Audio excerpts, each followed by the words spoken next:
Tired of searching for podcasts? Try Storio, the only app you need to discover and follow podcasts from across the world. Get curated podcasts and playlists every day and listen to what your friends recommend. Share what you love and find what they love. Check us out on storivoyage.com/boom. Download on App Store or Play Store.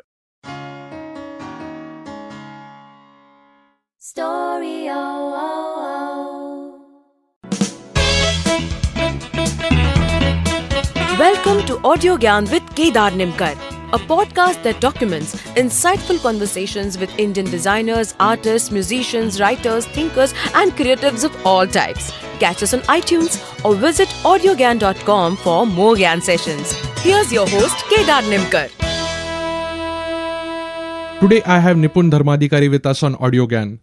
Nipun is an actor, writer and director. He's one of the most talented and well-known faces of Marathi theatre and film industry. He's called the theatre revivalist by Forbes India.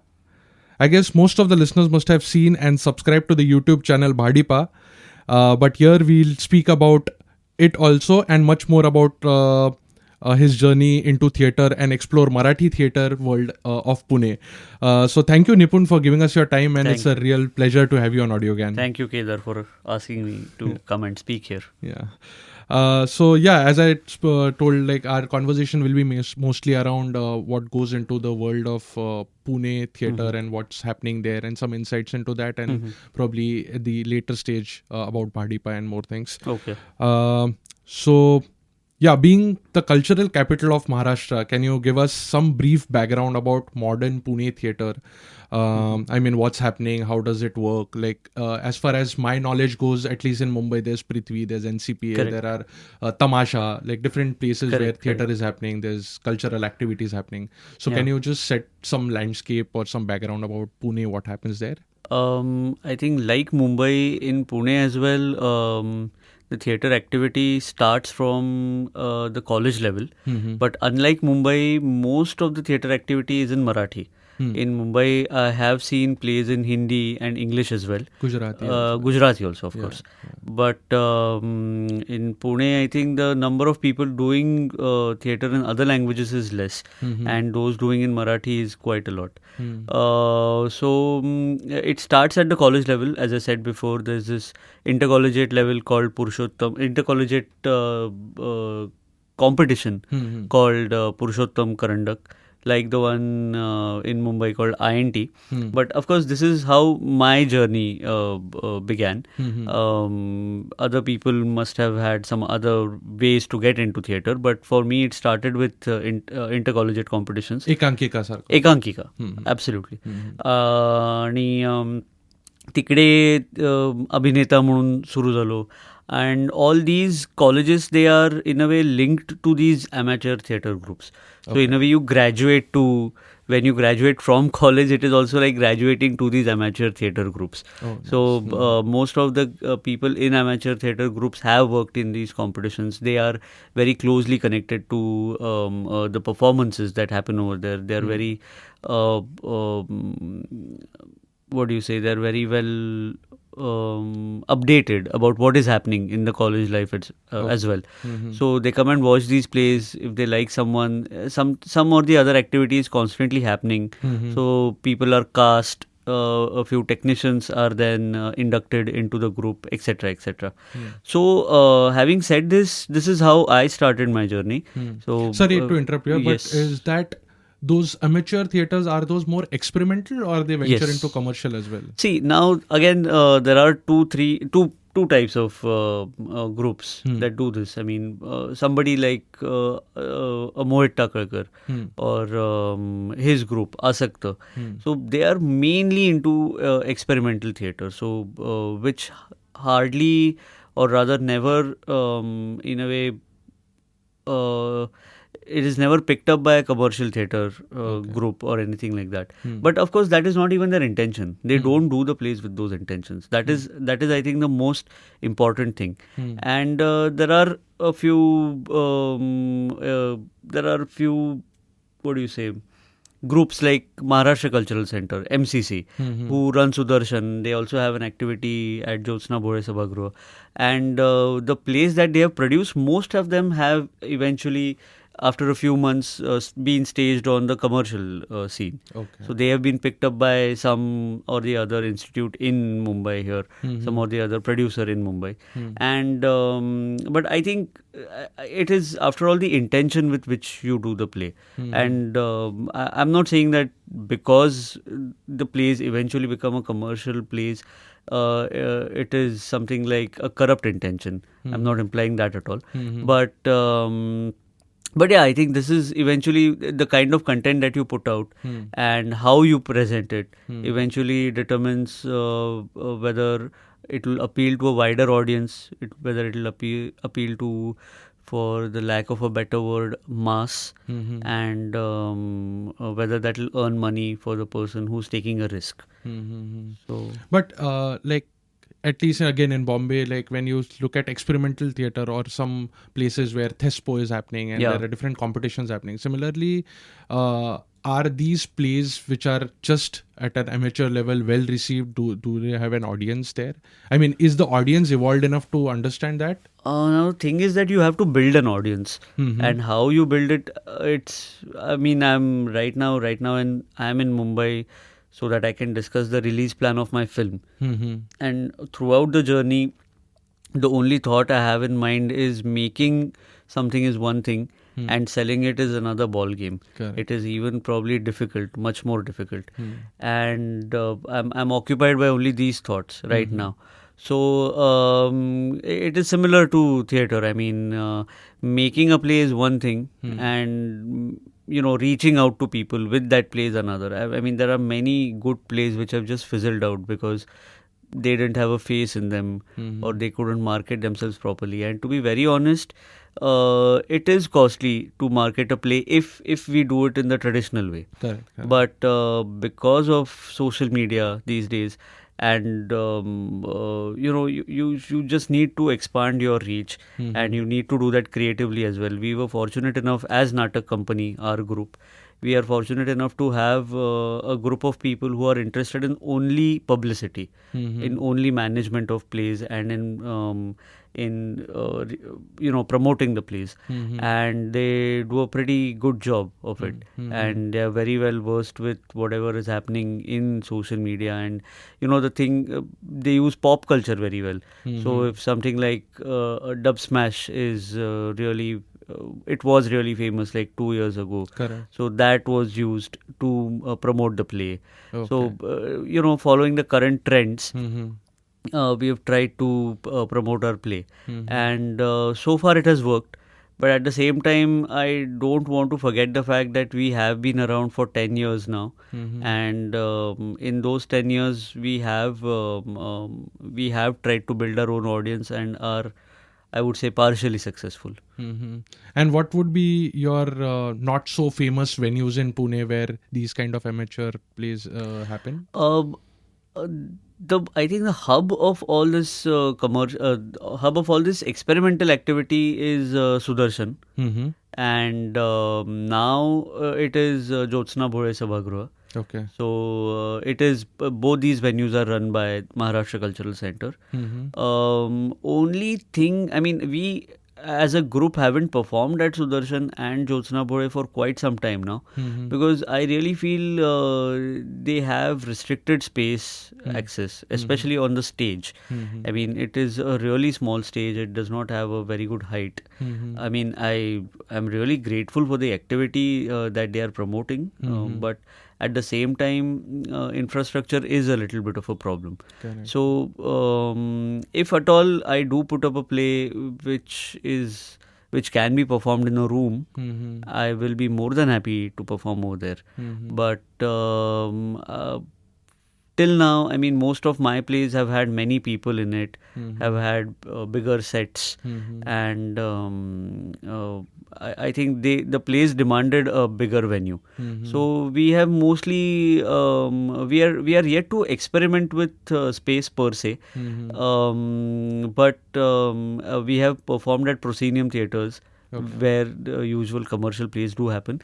At the same time, though, I would like to point out that there is a school called Akshar Nandan, The school itself is amazing. I mean, the thought behind it, wherein a group of parents came forward and started a school because they felt that the kind of education that the kid receives in other schools is not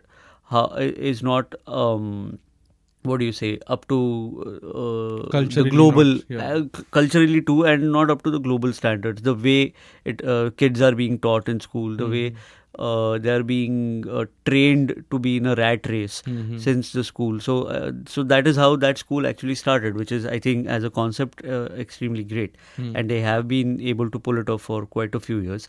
And the school has given us many good artists. I mean, the ones that I know are Radhika Apte, Dharmakirti Sumant, Alok Rajwade in our field. And there have been many other students who've gone into architecture, into design, into various aspects of filmmaking. And I'm sure the usual, what we say, I mean, I don't want to degrade these occupations, but at the same time, what people usually do, like engineering or medicine. So it's an amazing school, and they have also supported our activity. So they have an interesting common area wherein we've tried and used it however we can. So it's not that we perform a play in a certain way. They're just giving the space, so we just play with the space in that common area. One play that Satish Adekar had written, Ek Divas Mathakade, which I had the opportunity to direct. So that we performed on the ground of that school. So I think we are trying to experiment with space, but I think we need to try a little more. Correct. Yeah. So Nipun, in one of your, actually in couple of your interviews I was reading online, you mentioned a lot of seniors passed out or moved out of college or other places where you're working. So you picked up directing much early. So can you tell us who these seniors were? What made them move out of? Was it Pune? Was it just outside the smaller network of theatre? What was the story like? As I mentioned before, it started at the intercollegiate level. So I started directing in the intercollegiate level. So it was a play called Cycle that I directed, which was based on the story written by Venkatesh Madgulkar, a renowned writer in Marathi and a renowned story as well. So that was that was the first play that I directed. And that happened when I was 18 years old, when I was in first year of college, senior college. And for the previous 2 years, I had only enjoyed being a part of the group and not have any responsibilities and be a junior and be only an actor or just a team member helping out with backstage. So it was those years were fun. I could come and go as I pleased. Not really. I mean, I had to come and go as per my director's timings. But at the same time, as I said before, there was not much responsibility. Correct. I was not in charge of the entire group. But it was probably in my 12th standard that I realized that most of our seniors were in the last year. And especially those who were directing and writing and who were in charge of giving a direction to the entire group and not just the play. And that is when I realized that they were looking at me as the future person who would probably take the reins in my hands.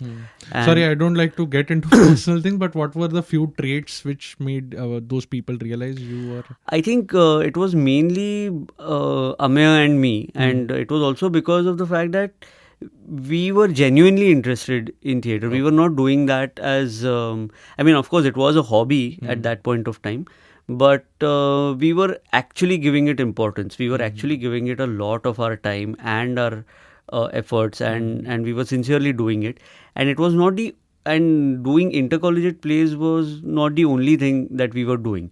So we were working with a lot of experimental groups in Pune in various capacities. So we were working with Sandesh Kulkarni, Shashank Shende, Kiran Yajnapovit, Mohit Takrkar, Maharashtra Cultural Center, as I mentioned before, Pradeep Vaidya, PDA, etc. So in a span of 2 years, we had gone all out, Ameya and me, and we had worked with anybody in whatever capacity. So they could probably see that we were hungry to work. Correct. And I guess that was the reason why they felt that we should be, we would rather go ahead and take responsibility. And also, to be very honest, between us and the guys who were passing out from college, I mean, there were 3 years. There was a group gap of 3 years, but nobody who were in the senior college were as attached to theatre as probably we were. They were doing the chartered accountancy, they were doing something else side by side, but they didn't want to take responsibility, and probably we did, which we hadn't understood at that time, which probably the seniors understood, that we wanted to take responsibility. And as they passed out, they told us that it is now your time, and it is you take over, and stop being a little stop being careless, and be more responsible. And Amay was very he was very clear in his head that he wanted to be an actor. And I was still at a crossroads. I just enjoyed being there in that in the process, in that environment. And so by default I became a director. It was, in a way, it was not a choice, it was just something that I was pushed into. And but I really enjoyed my first play and the one after that, and many plays after that. There was the second play that I directed was called Lose Control, which also did very well. And at the experimental level, when it went on the commercial stage, it flopped like anything. So that was also an interesting learning experience. So that's how I was pushed into direction. Cool. Interesting. Again, in one of your interviews also, this is slightly going deeper into that one topic, which is Sangeet Saunshaykallol. You reduced 67 songs to 16. So can you tell us what was the process in detail? Because this is my personal quest also, that how do you remove things done by such legendary people? Because whatever they add has a lot of value to it. It's not just for time pass or just to fill in some gaps, right? So taking out certain elements and then keeping the essence still intact. Correct. What was the challenge, the biggest challenge like? Some parts of this answer might be crude, so I must apologize beforehand. But firstly, while editing anything, one has to be ruthless. If I take the pressure that this is a classic, and how will I even try and work it my way, then that will be some kind of pressure that I won't be able to work around. So I have to go through and through, and I have to be ruthless with that. That is the first thing. Secondly, when I read the play, there were many scenes which I felt were kind of repetitive, which were giving the same information again and again. And as you rightly said, I was also I couldn't understand why it was so. But why would the person, such a renowned writer, and it was not just the case with Saunshaykallol, it was the case with many of these Sangeet Nataks.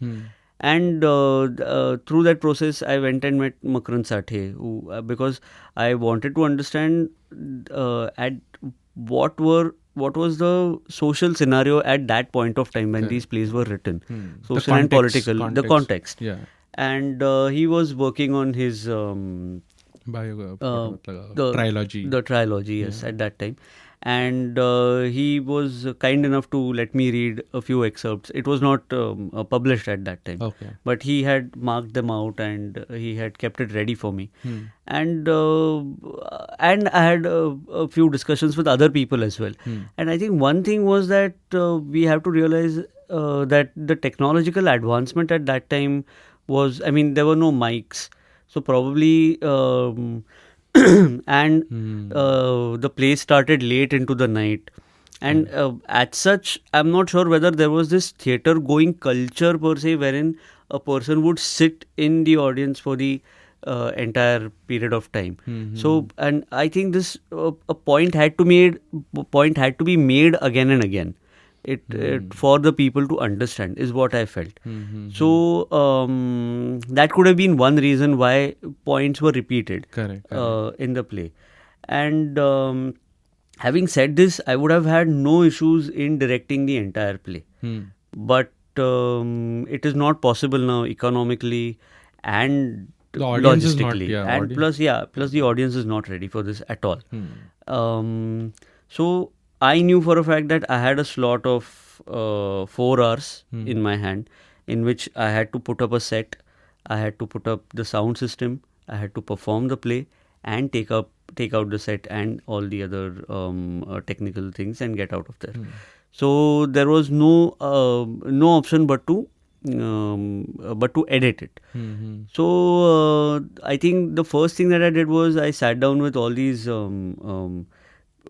experts and veterans, and I made a list of all the songs that had to be taken in the play. Because if you're doing a Sangeet Natak, you are of course telling a story, but you're also expecting people to come and listen to the songs. So I made a list of the songs which were just essential. They had to be there. And when I took that list and I read the scenes around those songs, I realized that the scenes themselves made a lot of sense in a flow. It was the entire play. So, of course, there were a few instances wherein I had to change the situation for the song because this song has to be included. There has to be something else. So, a little bit of tweaking here and there had to be done. But nothing which harmed the soul or essence of the play. I mean, there would hardly be anything that Nipun Dharmadhikari says as a writer in these plays. Of course, as a director, I have tried and tell the story in whatever way I wanted to tell it. But I haven't played with the crux of the play. So it tells the same story, and the characters say the same dialogues that are written by the writers. It's a brilliant insight, because what happens is when we try and look back at the plays which are like legendary in their own form, they are generally told by, say, Pula Deshpande or like people like these. So they have a different insight, and they would express everything about it. But we have never heard a layman narrating like how was the experience about the play. So it would be a different insight, because a layman would probably like 6 तासाचं नाटक आहे तर कदाचित झोपत पण असेल मध्ये. You never know. Brilliant.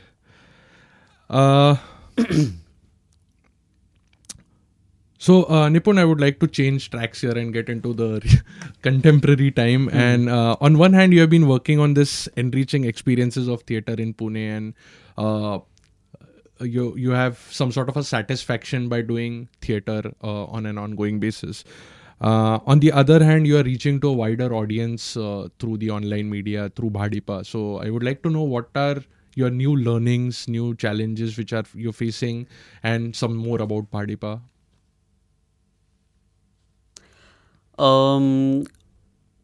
I think as we evolve, the mediums also evolve. So web is this new medium that has come up, and I mean, right now I've just shifted to a new place, and I've opted not to take any TV connection. So I've just connected to the internet and whatever is available on the internet. So I think and people around me, I can see this change happening. So it was but natural that I try this medium as well. And this opportunity came as an actor this time. Because while I'm working in theatre, while I'm thinking for films, somehow this requires a completely different mindset and a different acumen, which I think as a creative person I don't possess, very honestly. I can't think in terms of skits. I can't think in terms of web content or something that will go viral. I can probably tell a story and then decide whether I want to tell the story on the stage or on the screen. Having said this, Bhadipa was something that we started as an experiment. That actually Sarang Sathe, who was my first director, incidentally, in college, Paula McGlynn, his partner, and Anusha Nandakumar. The three of them had started a production house, and they were working towards making films and ad films. And they hit upon this idea to start something like Bharatiya Digital Party with a few other friends, and which would generate premium quality Marathi digital content. And their first show they planned would be a casting couch with Amay and Nipun. And that was because, as I mentioned before, Sarang was our first director, so he knew Amay and me very well. And he knew us mainly from the days wherein we were carefree and we were just, just some Having fun, guys in yeah. 11th standard. So, yeah. And at that time, he would watch us how cool or not cool, how casual we were with talking with anyone, whatever their age might be, irrespective of whether there are super seniors, girls, boys, whoever it is. And people wouldn't mind that. I mean, it was borderline. Now I have to accept this. It was borderline rude, but everybody took it in good spirits. And I think this was his inspiration to start Casting Couch with Amay and Nipun, to try and get us in that element, which was pretty old and which we were out of. But so he's mainly responsible for that. And we put out the first video. Of course, it went pretty well. Radhika Apte is a very good friend. She's even better friends with Sarang. She's worked with him on a lot of plays with which they did at Asakta. And so eventually Radhika did the first episode. It garnered some good response. People at first weren't understanding what this actually is. As the episodes went by, people started understanding this format. A few of them were getting a few of the viewers were getting offended as how can you ask such questions or something like that, wherein they had to be answered saying that this is a format, the celebrities know this is going to happen, it is in a way scripted. I think a few of them are still grappling with it, the audience members, but you can't please everybody when you are in a creative field. Apart from that, I think one good thing that Bharatiya Digital Party is doing is that they are keeping up with the trends, which are changing almost every hour. Correct. And they are doing live shows now. Getting into stand-up comedy. They are doing Marathi stand-up, which is, I think, a very good thing, which we have not appreciated. I mean, what Pula Deshpande did was actually, in a way, a stand-up comedy, what he used to do.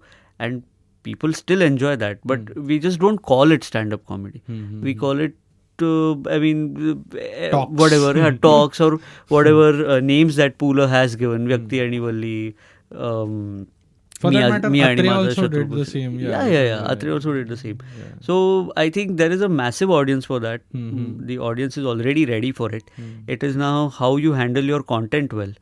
And at the same time, they are also coming up with good skits. They've started up with some series like Apल्या Bapacha Rasta, Apल्या Bapacha Hotel. So yeah, I think and now they've got a very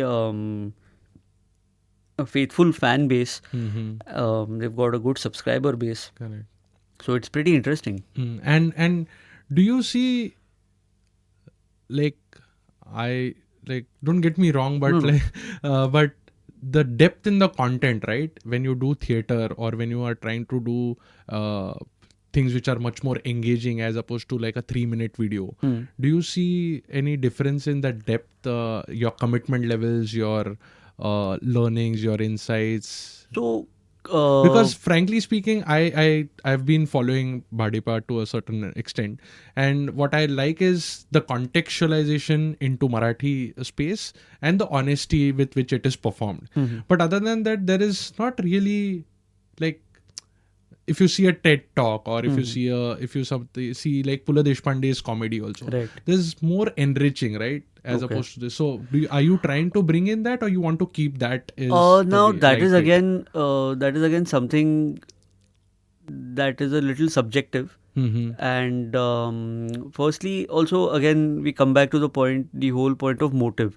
So TED Talks is given with a completely different motive. It is technology, education and design. Am I right? Yeah. So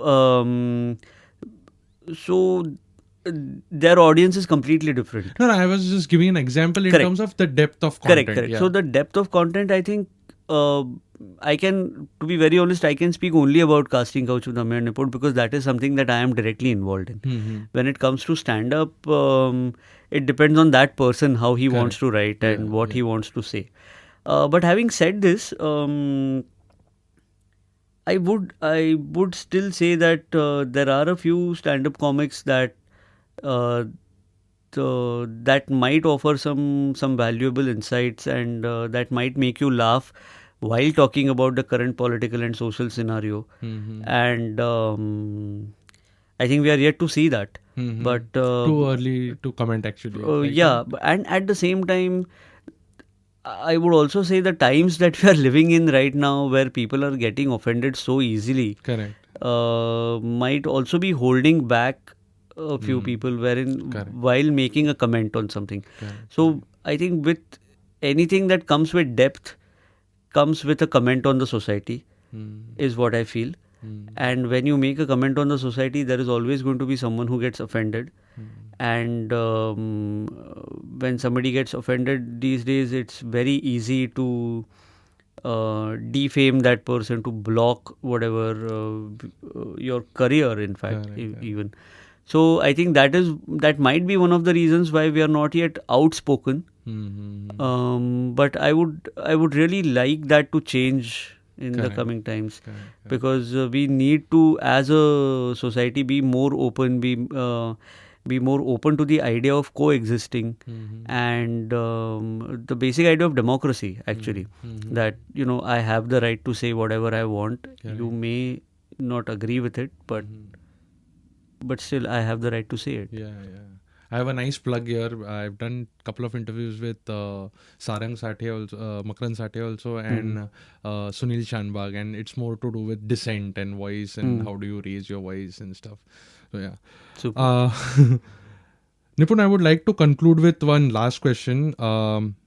Like being recognized as an important figure, as a lot of people have trusted you in college times, and now we are looking up to good Marathi content and good content in general. What are your future plans with like Marathi theatre or theatre in general in Pune? Like just concluding thoughts, what you would like to share? There are so many plans that I really need to sit and focus now on what I really want to do when it comes to theatre, and mainly amateur experimental theatre. I really don't like the terms experimental theatre and commercial theatre, because I mean I've done rather a play from Natak Company, which is supposed to be an experimental theatre group, but that play just earns us a lot of money. So and I don't think it is experimental. So I just like to call it amateur and commercial, the intent. So where the intent is not earning money, we would say it's amateur theatre. But we do both professionally, amateur and commercial. So I would really like to do something with Natak Company now. And there are 2-3 ideas in mind that I would really like to work on. So after a point of time, I think when you gain a little bit of financial independence, I think financial independence comes with financial pressures as well. So I'm just waiting to free myself from that a little bit. And I've already committed to a few projects which I hope should be done by mid next year. So once that is done, I should be able to focus my attention on something for Natak company. So, but at the same time, I've made sure that I've passed on the baton to younger team members who also want to do something new, and they are doing a damn fine job. I mean, this is the first time that we have won the Mahindra Excellence in Theatre Award for the best play, and that was done by an extremely young group. The average age of that group must be 20. So I'm very proud of them.